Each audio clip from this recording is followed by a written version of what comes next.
What if I told you that the creators of the Amazing Digital Circus have been dropping massive hints about episode 7 since the very first episode? And what's even crazier, they accidentally leaked something so revealing that they had to delete it immediately.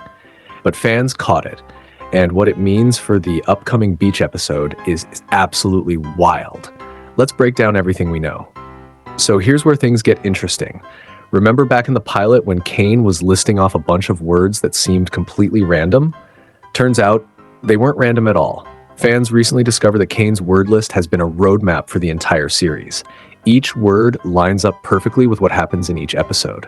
The pilot gave us wonder and excitement, episode 2 brought danger, episode 3 delivered horror, episode 4 focused on pain, episode 5 showed us suffering through Regatha's story, and episode 6, that was all about agony and death, literally, with the whole loser corner concept where characters faced elimination. So what's next on Caine's list? Disease. That's right. Episode 7 is apparently going to involve some kind of illness or sickness spreading through the circus. But how does that fit into a beach adventure? Hold that thought, because even better. The voice cast recently dropped some cryptic one-word descriptions of episode 7, and when you put them together, they paint a pretty clear picture. Pomni's voice actor said, "What?" Caine's VA gave us Chinese. Regatha said, "Help." Gangle went with, "Huh." Zubul simply said, "Yikes." And the show's creator, Gooseworks, "Shrimp." Now, two of these really stand out, Chinese and shrimp. Both point toward Chinese food being a major element in an episode, and here's where it connects to that disease theme. There's an old warning about not eating a heavy meal right before swimming. It can make you seriously sick. And based on the sneak peeks we've seen, the characters are definitely going to be eating before hitting the water. Knowing Gooseworks' style and how she's never shied away from showing uncomfortable situations, this could get pretty intense. Now, here's where things got really interesting. Gooseworks posted a second out-of-context Kinger line for episode 7 on social media, and then quickly deleted it. But eagle-eyed fans managed to save it before it disappeared. The line? "Let's hope this works." Why would she delete something so seemingly innocent? Because it's actually a huge spoiler for what's coming. Think about it. When creators delete content, it's usually because it reveals too much about the plot. This wasn't just a funny throwaway line. It was something that could potentially spoil a major moment in the episode. The fact that this line comes from Kinger specifically is crucial. Throughout the series, Kinger's dialogue has always seemed scattered and nonsensical. But those moments of clarity, like his heartfelt conversation with Pomni in episode 3, have always been the most important. When Kinger says something coherent and purposeful, it matters. This line suggests that Kinger is about to attempt something major, something risky, something experimental, something that the entire group is depending on. The phrase, "let's hope," implies uncertainty, which means whatever he's trying to do has a real chance of failure.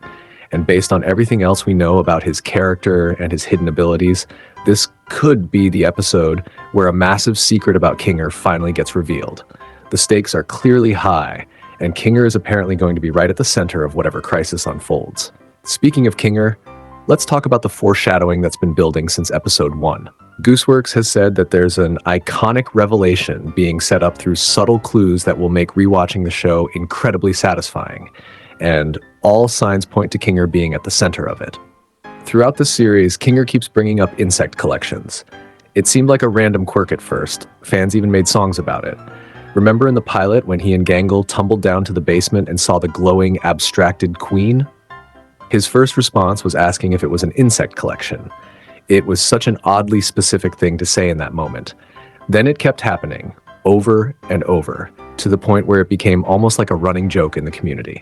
Episode 3 explained that his wife loved bugs before she abstracted, but that didn't feel like the whole story.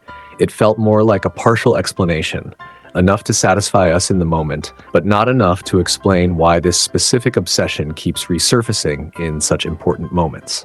Then episode 6 showed us something crucial. Kinger manipulating the digital environment using bugs, similar to how Caine controls the circus. This wasn't just a cute callback. It was showing us that Kinger has special abilities tied to the digital world's code itself. He was able to interact with the environment in ways that the other characters simply couldn't. It was subtle, but it was there. Now combine this with another detail from episode 3.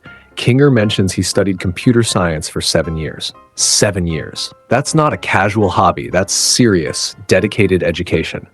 At the time, it seemed like throwaway backstory. Just another piece of character development. But what if it's the key to everything? Here's the theory that's been gaining traction. Kinger is the original creator of the digital circus. He's been trapped there longer than anyone else. Not because he was an early victim, but because he accidentally got pulled into his own creation. Think about it.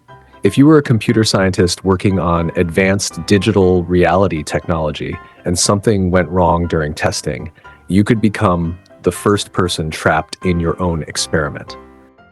That would explain why he's simultaneously the most unstable character from being trapped the longest and watching everyone he cared about, including his wife, abstract, and the smartest person in the room when he needs to be.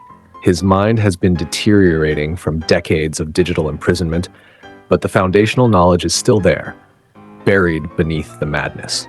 His knowledge of bugs, which in programming terms are errors in code, his computer science background, his unique abilities to manipulate the digital world, even his fortress of pillows, which might represent his subconscious attempt to recreate a safe space or laboratory, it all points to him being the architect of this entire nightmare. He's not just another trapped soul. He might be patient zero, the unintentional creator of everyone's suffering. And if this theory is correct, imagine the guilt he must carry.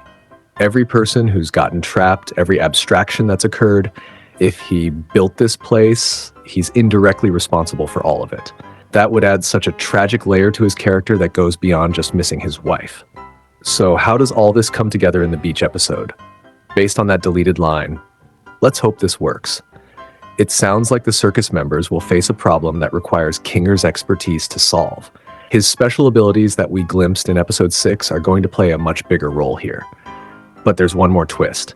Jax's voice actor said something ominous. Some fans will feel betrayed by episode 7's direction, and it might divide the fan base. Gooseworks herself confirmed, we haven't seen Jax's biggest moments yet. Whatever controversial direction episode 7 takes, it seems like Jax will be at the center of it. Is he going to do something unforgivable? Will he reveal a hidden agenda? Given his increasingly antagonistic behavior, episode 7 might be where he crosses a line he can't come back from. So to recap, episode 7 will involve sickness and Chinese food at a beach.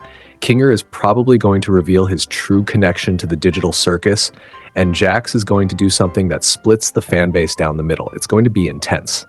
What do you think Kinger's big secret is? And what could Jax possibly do that would make fans feel betrayed? Drop your theories in the comments below. And if you want to stay updated on all the latest Amazing Digital Circus news and breakdowns, make sure to subscribe and hit that notification bell. This show is only getting more insane, and you won't want to miss what happens next. Thanks for watching, and I'll see you in the next one.